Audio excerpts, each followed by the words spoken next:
हाँ जी, नमस्कार। कैसे हैं आप सभी? चलिए, तो शुरू करते हैं, आगे बढ़ाते हैं स्टेंजा नंबर 6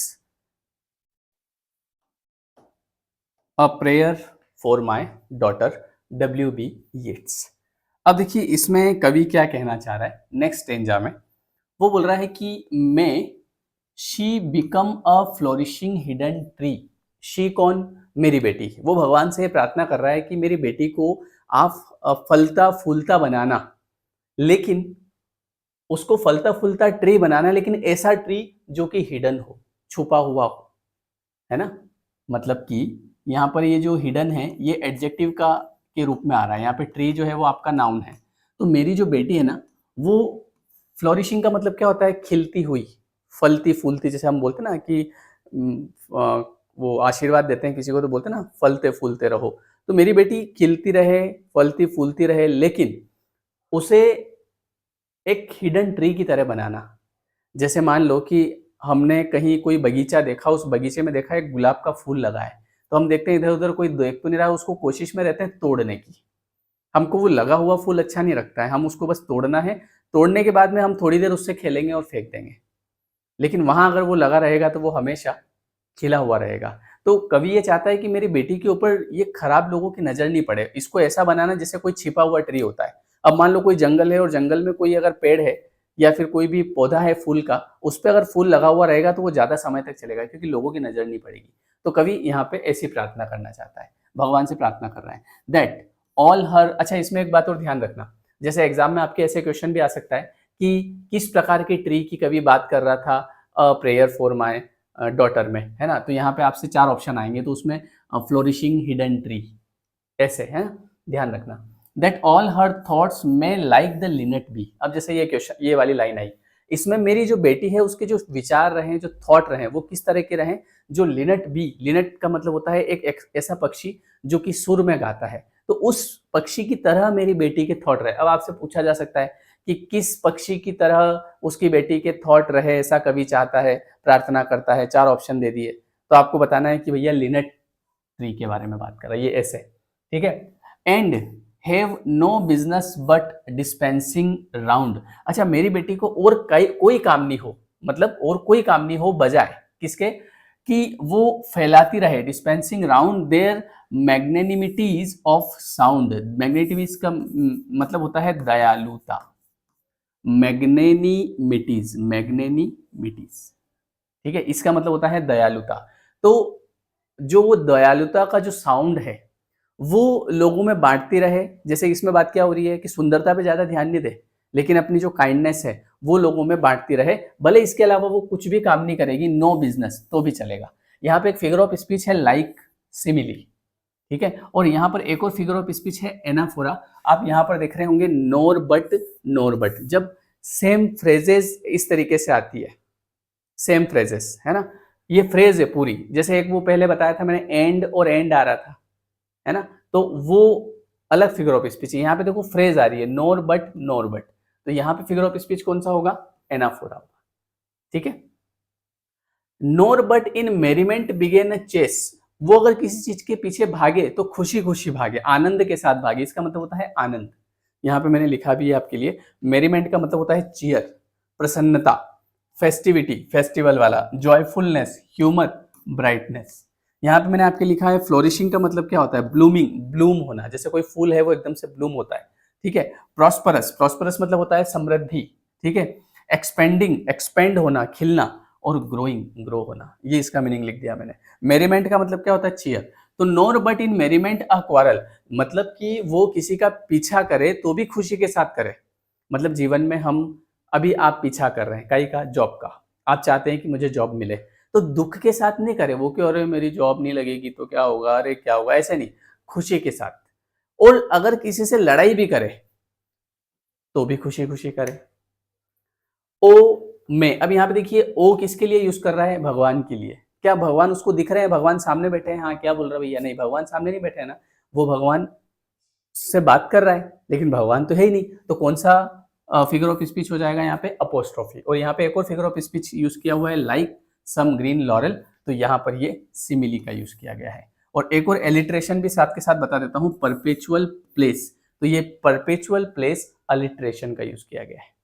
ठीक है, अब थोड़ा सा पढ़ के बता देता हूँ। नोर बट इन मेरीमेंट क्वारल। ओ, अब यहाँ पे जैसे इस प्रकार से किसी से बात करते हैं, ए हवा मेरे संग संग चल, है ना, मेरे दिल में मची है हलचल, तो वो हवा यूं कह रही है कि हाँ ठीक है मैं आ रही हूँ आपके पीछे पीछे, ऐसे तो नहीं बोलेगी ना भाई, बात तो मैं हवा से कर रहा हूँ। वो गाना सुना होगा ना, ए हवा मेरे संग संग चल, तो हवा यूं कह रही होगी कि हाँ मैं आ रही हूँ, बस तुम चलो मैं आ रही हूँ। हवा बात नहीं कर रही है, लेकिन हम उससे बात कर रहे हैं। कौन सा फिगर ऑफ स्पीच? अपोस्ट्रोफी। समझ गए? भगवान से बात करते हैं, हे भगवान ये तूने क्या कर दिया, अपोस्ट्रोफी, है ना। हे सूर्य देवता कितनी गर्मी बरसा रहे हो, तो सूर्य देवता ऊपर से कहेंगे हाँ मैं कर रहा हूँ 1-2 मिनट काम, कोई बोलता ही नहीं है, प्रकृति बात ही नहीं करती है ना। तो यहाँ पर इस प्रकार हम कौन सा फिगर ऑफ स्पीच? अपोस्ट्रोफी। अब आगे लिखा है कि she live like some green laurel. एक लॉरल जो होता है वो एक पेड़ होता है ना, हरे कलर का पेड़ होता है, तो वो उस पेड़ की तरह रहे, और वो जो पेड़ होता है ना वो rooted in one dear perpetual place, वो एक उसकी जड़ें जो है वो एक ही जगह जमाता है। समझ गए? तो मेरी जो बेटी है वो एक जगह जड़ें जमाए, इधर उधर भागे नहीं। तो आई होप कि आपको इस पूरे स्टेंजा का मीनिंग समझ में आ गया होगा। ठीक है, इसमें अगर हम बात करें तो ट्री, ठीक है, इसके बाद में बी, ट्री से be, round, sound, chase, quarrel, laurel, place, ये मैंने आपको पहले ही बता दिया। सारे में एक जैसा, ये A A, B B, C D, D C, है ना। इसका तो आप रट्टा ही मान लेना, ए ए, फिर यहाँ से आ जाएगा बी बी, फिर यहाँ से आ जाएगा सी डी, फिर यहाँ से आ जाएगा डी सी, इस तरीके से। बोलो किसी के जीवन में कोई तकलीफ हो तो बताओ, है ना। वापस से समझा देता हूँ कि इसमें अगर बात करें कि कौन से ट्री के बारे में बात कर रहे हैं, तो बताएंगे भैया फ्लोरिशिंग हिडन ट्री के बारे में। कौन से किसके जैसे उसकी बेटी बनना चाहती है, किस पक्षी के जैसी, लिनट की जैसी, किस पेड़ के जैसी बनाना चाहता है, तो ग्रीन लॉरेल। यहाँ पे कौन कौन से फिगर ऑफ स्पीच है, तो यहाँ पे ओ आ रहा है, सामने कोई है नहीं, अपोस्ट्रोफी आ रहा है। ठीक है, इधर नोर बट ये फ्रेजेज आ रही है, तो फ्रेजेज आ रही है तो यहाँ पे एनाफोरा का यूज होगा। जहाँ पे लाइक होता है वहाँ पे सिमिली होता है, और यहाँ पर जो परपेचुअल प्लेस जो है, ये मैंने आपको पहले ही बताया, एलिट्रेशन होता है। एक सेकेंड रुकिएगा। देखो किसी चीज को पढ़ो तो पूरा ठीक से पढ़ो ताकि याद हो जाए। कुछ बता रहा था मैं आपको, ये यहाँ पे देखो, इसमें है ना एंड एंड आ रहा है, इसी पोयम में हमने पढ़ा था, इसमें एंड एंड आ रहा है, ये पॉलीसिंडिटन। अगर यहाँ पे एंड एंड आता, बट आता, और आता, लेकिन जब फ्रेज आएगी तो फिर यहाँ पर एनाफोर आ जाएगा। ठीक है, चलो अब ये हो गया आपका स्टेंजा नंबर 6। मैं आपको क्या करूंगा, इसमें क्वेश्चन दूंगा ये इसी से रिलेटेड बना के, कौन सा ट्री, तो आपको थोड़ा सा जो जो क्वेश्चन होते हैं ना आपके चैप्टर के नीचे, उसमें कई सारे क्वेश्चन ऐसे होते हैं, जैसे मैं तो यहाँ आपको चैप्टर पढ़ा रहा हूँ, पर थोड़े अलग तरीके से बनाए हुए होते हैं, और वो आपको समझ में भी आ जाते हैं, ऐसी कोई दिक्कत नहीं है। ठीक है, चलो आगे बढ़ाएं। हाँ, इसके सिनोनिम भी मैंने आपको इसमें बता दिए। सिनोनिम दो जगह काम आएंगे, वोकेब में भी काम आएंगे और अलग से भी काम आएंगे, मतलब इस पोयम में भी काम आएंगे, वोकेब में भी काम आएंगे। फ्लोरिशिंग का मतलब क्या होता है, ब्लूमिंग, प्रॉस्परस, एक्सपेंडिंग, ग्रोइंग। फिर यहाँ मेरीमेंट का मतलब होता है cheer, festivity, joyfulness, humour, brightness. इसके बाद परपेचुअल का मतलब जो होता है वो होता है अनब्रोकन, परमानेंट, कंटिन्यूअस और परसिस्टेंट। चलिए आगे बढ़ाते हैं, स्टेंजा नंबर 7 पे चलते हैं। अब देखिए स्टेंजा नंबर 7 क्या कहता है। लिखा है my mind because the minds that I have loved. अब यहाँ पे देखो बात किसकी हो रही है, हमने एक लेडी के बारे में बात करी थी, अगर आपको याद हो तो मैं वापस से बताऊंगा आपको, कोई बात नहीं, मेहनत तो करनी पड़ेगी भैया। एक लेडी थी, ये यहाँ पे आप देखिएगा, जो जिसका नाम क्या था पता है, कहाँ गई वो, ये यहाँ पे आएगी, ये वाली देखिएगा, मॉड गॉन। इससे हमारे जो विलियम बटलर यीट्स हैं ये करते थे प्रेम। अब ये करते थे प्रेम, लेकिन ये थी बहुत ही ज्यादा सुंदर।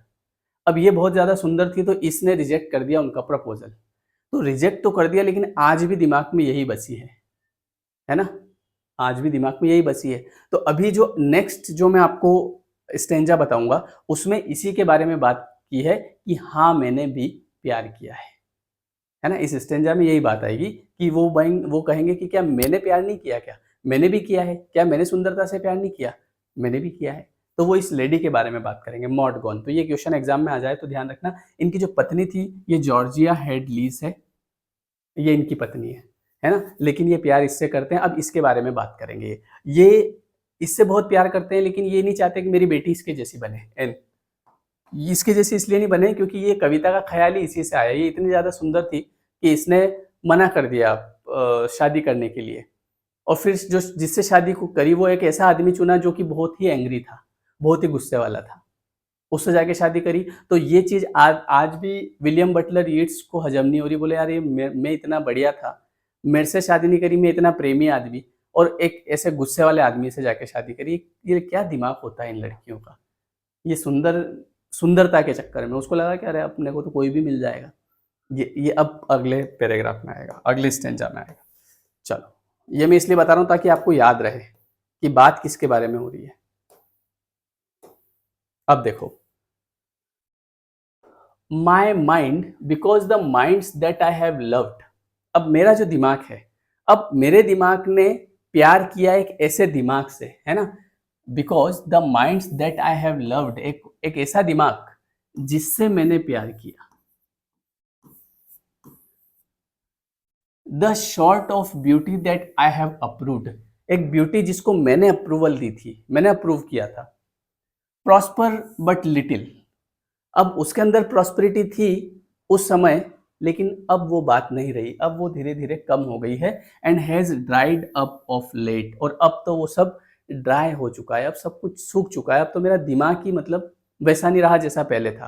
पहले बात अलग थी, लेकिन जब से इसने मुझे मना किया है तब से अब वो बात नहीं रही। Yet knows that to be choked with hate, मैं ये जानते हुए भी कि जब हम किसी से नफरत करते हैं तो उससे जो हमारा दिमाग है ना वो बंद जाता है, चौक हो जाता है। May well be of all evil chances chief, और जिसकी वजह से कई सारे जो और जब जब हमारे दिमाग के अंदर नफरत भरने लगती है तो कई सारी जो बुरी शक्तियां हैं वो हमको घेर लेती है। ठीक है। If there is no hatred in a mind, अब अगर कोई व्यक्ति ऐसा है जिसके दिमाग में कोई हेटर्ड ही नहीं है, अगर कोई व्यक्ति है जिसके दिमाग में कोई नफरत नहीं है, तो assault and betray of the wind can never tear the linnet from the leaf। तो ऐसे केस में अगर कोई उसको असोल्ट भी करे, है ना, assault and battery of the wind, और विंड हवा, ये जो भारी तूफान है, और असोल्ट है, अगर मारपीट भी है, can never tier the Lynette from the leaf, तो वो जो लिनेट पक्षी है जो सुर में गाता है उसको वो पेड़ की पत्ती से हिला भी नहीं सकता।